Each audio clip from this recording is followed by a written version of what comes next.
नमस्कार दोस्तों, मैं हूं अनिल सिंह राठौर और मध्य प्रदेश की special series Madhya Pradesh GK में आपका स्वागत है। इसमें हम मध्य प्रदेश की सभी एग्जामों में खासकर एमपीपीएससी में आने वाले बराबर पूछे जाने वाले क्वेश्चनों का अध्ययन कर रहे हैं। पहला क्वेश्चन है, मध्य प्रदेश में चित्रकूट तीर्थ किस जिले में है? यानी चित्रकूट जी जो तीर्थ है वो किस जिले के अंतर्गत आता है ये आपको बताना है। चित्रकूट तीर्थ स्थल क्या सतना, छतरपुर, झाबुआ, ग्वालियर किस जिले के अंतर्गत आता है? तो चित्रकूट जो है सतना जिले के अंतर्गत आता है। मध्य प्रदेश में सतना जिले के अंतर्गत चित्रकूट आता है। राइट। मध्य प्रदेश के चित्रकूट बुंदेलखंड क्षेत्र के सतना जिले में आता है। यह उत्तर प्रदेश की सीमा पर है और इसका मुख्यालय जो चित्रकूट धाम है। अगला क्वेश्चन है, बेजू बावरा की समाधि मध्य प्रदेश में कहाँ है? ग्वालियर, इंदौर, चंदेरी, भोपाल। बेजू बावरा का क्वेश्चन अत्यंत इंपॉर्टेंट रहेगा। काफ़ी इंपॉर्टेंट क्वेश्चन पूछा जाता है यहाँ से। बेजू बावरा की समाधि जो है मध्य प्रदेश के चंदेरी में स्थित है। कहाँ पर स्थित है? तो मध्य प्रदेश के चंदेरी में बेजू बावरा की समाधि स्थित है। बेजू बावरा की समाधि तुम बता दो। बेजू बावरा की समाधि मध्य प्रदेश में जो है चंदेरी में स्थित है। राइट। इसके बारे में कुछ जान लेते। चंदेरी, बेजू बावरा का जो ओरिजिनल नाम था वो नाम था बैजनाथ मिश्र। बेजू बावरा का ओरिजिनल नाम था बैजनाथ मिश्र। ये महान संगीतज्ञ थे, एक महान संगीतज्ञ थे। इनका निधन जो है 1610 में हुआ था, इसलिए इनकी समाधि जो है चंदेरी में बनी हुई है। चंदेरी की साड़ियों के लिए जाना जाता है, सिल्क की साड़ियों के लिए चंदेरी को जाना जाता है। तो महत्वपूर्ण है, चंदेरी की साड़ियाँ जो है बहुत महत्वपूर्ण है। अब अगला क्वेश्चन है कि मध्य प्रदेश में कितने ज्योतिर्लिंग है?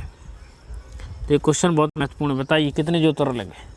तो टोटल भारतवर्ष में 12 ज्योतिर्लिंग है। पूरे भारतवर्ष में 12 ज्योतिर्लिंग। इन 12 ज्योतिर्लिंगों में से मध्य प्रदेश में केवल 2 ज्योतिर्लिंग मौजूद है। तो आंसर हो जाएगा 2 ज्योतिर्लिंग।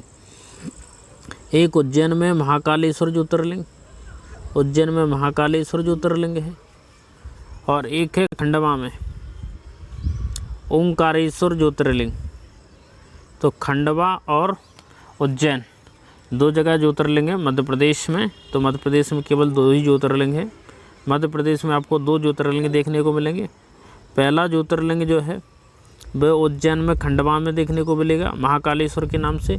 दूसरा खंडवा में ओंकारेश्वर के नाम से। तो उज्जैन में महाकालेश्वर के नाम से, खंडवा में ओंकारेश्वर के नाम से। भारत के 12 ज्योतिर्लिंगों में से ओनली 2 ज्योतिर्लिंग जो है मध्य प्रदेश में है। अगला क्वेश्चन देखते हैं। फास्ट रिवीजन कोर्स है ताकि आप एग्जाम के लिए अच्छे से तैयार हो सकें। केवटी जलप्रपात किस नदी पर है? ये बताना आपको, केवटी जलप्रपात किस नदी पे? महाना नदी, नर्मदा नदी, चंबल नदी और इनमें से कोई नहीं। तो केवटी जलप्रपात मध्य प्रदेश में स्थित है और मध्य प्रदेश की महाना नदी कौन सी नदी? महाना नदी में केवटी जलप्रपात स्थित है। राइट। महाना नदी के बारे में कुछ जान लेते हैं। केवटी जलप्रपात मध्य प्रदेश के रीवा जिले में, कौन से जिले में? रीवा जिले में है। तमसा नदी की सहायक नदी महाना नदी पर स्थित है। तो महाना नदी किसकी सहायक नदी है? तमसा नदी की। 98 मीटर ऊंचा है और देश में 24वें नंबर पर आता है और मध्य प्रदेश का सबसे ऊंचा जलप्रपात है। राइट। आगे चलते हैं। अगला क्वेश्चन है, महाराजा विक्रमादित्य की राजधानी कहाँ हुआ करती थी? यानी महाराजा विक्रमादित्य की राजधानी कहाँ थी? ये क्वेश्चन है, आपको बताना है इसका आंसर। सम्राट उज्जैनी के सम्राट महाराजा विक्रमादित्य की समाधि नहीं, इनकी राजधानी कहाँ है? तो उज्जैनी के सम्राट हुआ करते थे महाराजा विक्रमादित्य। इनके बारे में कुछ महत्वपूर्ण फैक्ट जान लेते हैं। इनका ओरिजिनल नाम था चंद्रगुप्त सेकंड। इन्होंने जो विक्रमादित्य की उपाधि धारण की थी, इन्होंने शकों को हराया था। भारत से शकों को हरा करके खदेड़ दिया था और शकों को हराने के उपलक्ष्य में इन्होंने विक्रमादित्य की उपाधि धारण की और विक्रम संवत चलाया। तो विक्रमादित्य की उपाधि धारण की और विक्रम संवत चलाया, ये 2 काम किए विक्रमादित्य ने। राइट। तो मैं महाराजा विक्रमादित्य उज्जैनी के महान सम्राट थे, चक्रवर्ती सम्राट थे। तो ये विक्रमादित्य के बारे में था। और विक्रमादित्य के दरबार में जो है महाकवि, इनका दरबार 9 रत्नों से सुसज्जित होता था, जिसमें कालिदास, बराहमिर, आर्यभट्ट जैसे महान गणतज्ञ इनके दरबार में हुआ करते थे। इंदौर घराना किसने स्थापित किया था? तो महत्वपूर्ण क्वेश्चन है, इंदौर घराना किसने स्थापित किया? उस्ताद आमिर खान, उस्ताद बिस्मिल्लाह खान, अब्दुल करीम खान, निम्नलिखित में से कोई नहीं। तो इंदौर में रहने की इच्छा कौन कर सकता है? जो अमीर व्यक्ति हो। तो अमीर कौन है इसमें? आमिर खान।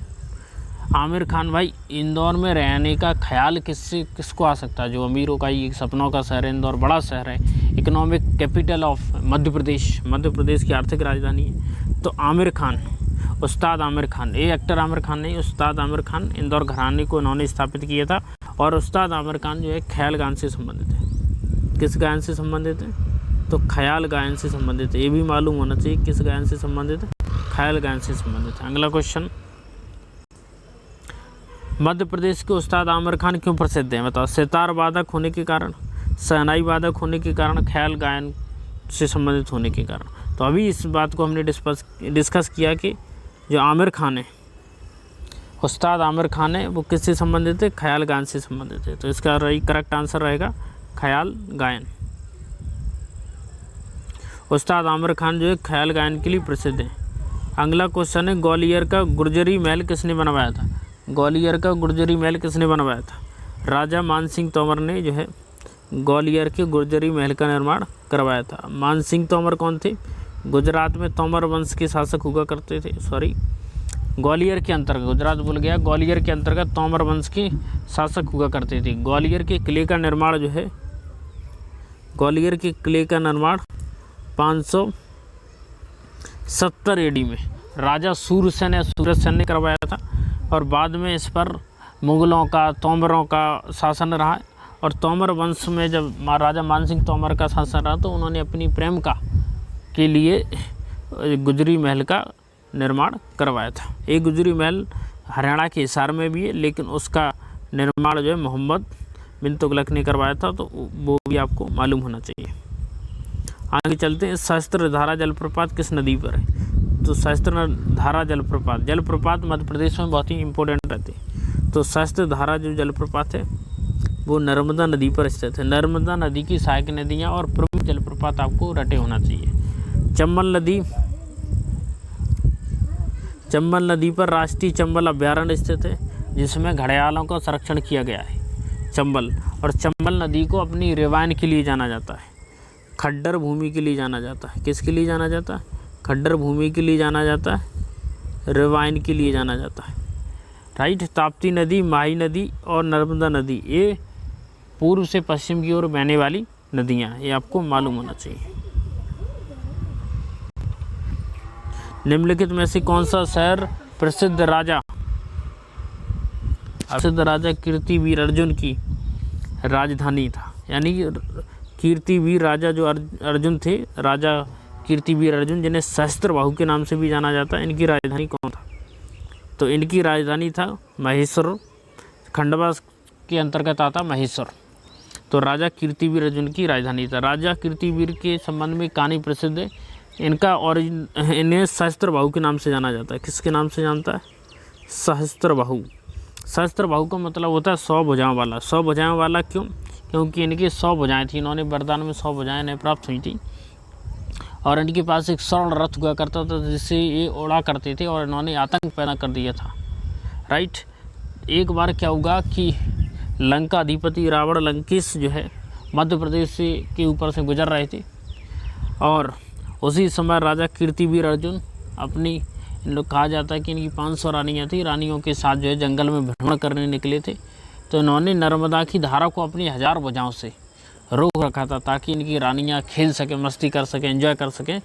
तो जब रावण ने देखा कि वहाँ पर रेत पड़ी हुई है, तो उन्होंने रेत का शिवलिंग बनाकर रावण जो है भगवान शिव की पूजा करने लगा, आराधना करने लगा। लेकिन जब कीर्तिवीर अर्जुन जाने लगा तो उसने नर्मदा की धारा को छोड़ दिया अपनी 1000 भुजाओं से। तो नर्मदा जैसे ही आगे बढ़ी तो रावण की जो मूर्ति थी, शिवलिंग था, वो नष्ट हो गया। रेत का बना हुआ था। रावण गुस्से में आ गया और फिर युद्ध हुआ सहस्त्रबाहु के बीच और रावण के बीच। तो सहस्त्रबाहु ने रावण को जो है पछाड़ दिया, बंदी बना लिया और अपने महल में ले गए। और फिर रावण ने जब माफ़ी मांगी तो उसे छोड़ दिया गया। तो हम कह सकते हैं कि मध्य प्रदेश में रावण से भी बड़े वीर बलवान हुआ करते थे। मध्य प्रदेश की भूमि है, बड़ी पवित्र भूमि है, सहस्त्रबाहु अर्जुन। महेश्वर खरगोन जिले में है। यह कवि वीर कीर्तिवीर अर्जुन की राजधानी हुआ करता था। कीर्तिवीर अर्जुन को जो है सहस्त्रबाहु के नाम से भी जाना जाता है। कीर्तिवीर अर्जुन को शस्त्रबाहु के नाम से कीर्तिवीर अर्जुन की राजधानी हुआ करता था। इन्हें शस्त्रबाहु के नाम से, क्योंकि इनकी 1000 भुजाएं हुआ करती। लेकिन शस्त्रबाहु अर्जुन का जब आतंक धरती पर बढ़ गया तो भगवान परशुराम ने इसका विनाश कर दिया, क्योंकि भगवान परशुराम की पिता जो संत हुआ करते थे जमदग्नि, उनकी इसने हत्या कर दी थी। राइट, तो अभी के लिए इतना ही। नमस्कार, जय। हाँ।